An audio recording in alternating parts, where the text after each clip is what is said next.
Okay, so this is part two, which would have been the fourth main bullet on my slide, and I'm sure this is a very unusual image. I don't really know these people or endorse them or anything like that. This actually just showed up on YouTube, and it seemed almost like fate or something like that because I had sort of had this idea in my mind for the last year or so, and have been attempting to study.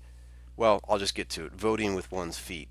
We as devout Catholics, aren't that many of us worldwide. I mean, nominally there's a billion Catholics, but as far as those who are really devout and conscientious about their souls and their children's souls, yeah, I don't think there's that many of us on a global basis. We're spread out, so we're sort of like the trace elements.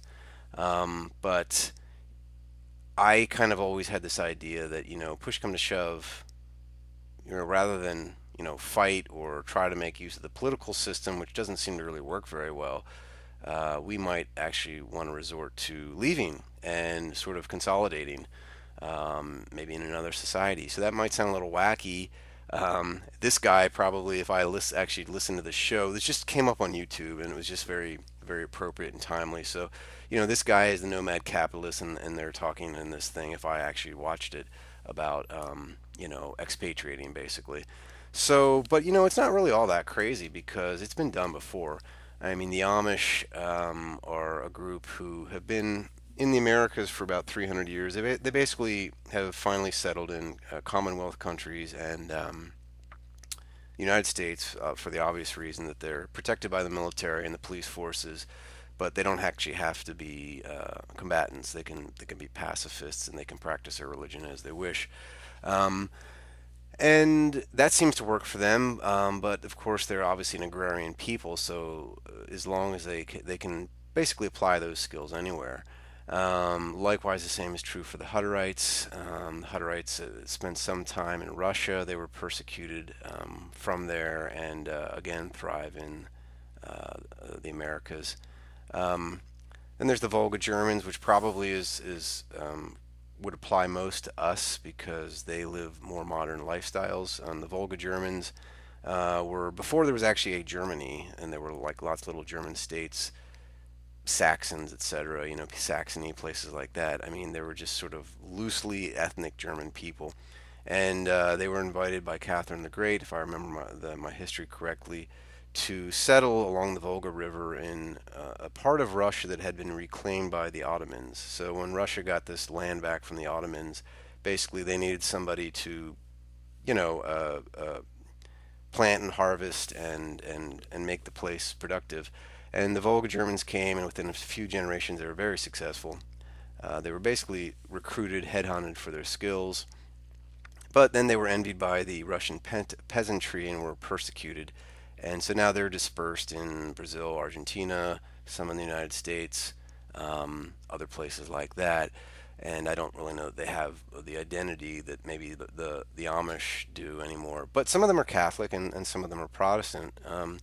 So that's something I'd like to study, and it's probably the best example I know that we could maybe apply to a similar situation. But they, again, were at least originally agrarian people.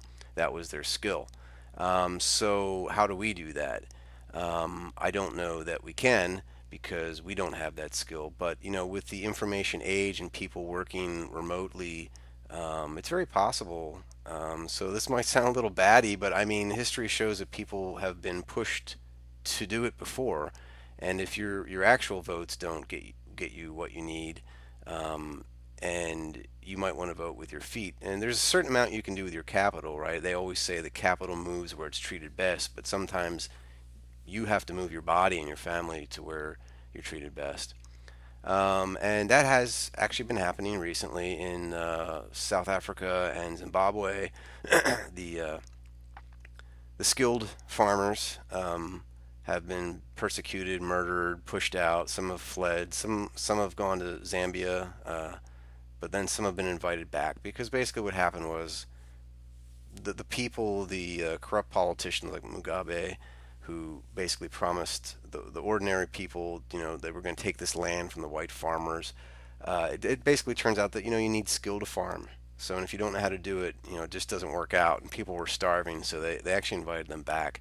So that's just leverage. That's the way trade unions work, and I don't see any reason why we couldn't form a union like that. Um, and again, a little bit of history. The Portuguese Empire was the first, overseas mighty empire. They were just all over the place: Mozambique, Brazil, lots of places. Now that empire is fractured into many countries, and none of them are rich, as far as I can tell. So they went from a very serious boom to a very serious bust. And if we measure that by the strength of the currency, like dominant world currencies, you'll see that there's a series of empires. Um, and then with the Britain and the U.S., it was a little different because it was the industrial age. But the point is, I mean, it didn't last forever with Britain, and it probably won't last forever with us. So we need to be aware of this. I think we should. I just think it's our duty to be responsible and think ahead and not just assume that, just because this has been working for 200 or 300 years, it's going to work forever. Um, Otherwise, we might get this, and I don't want this, and you don't want this.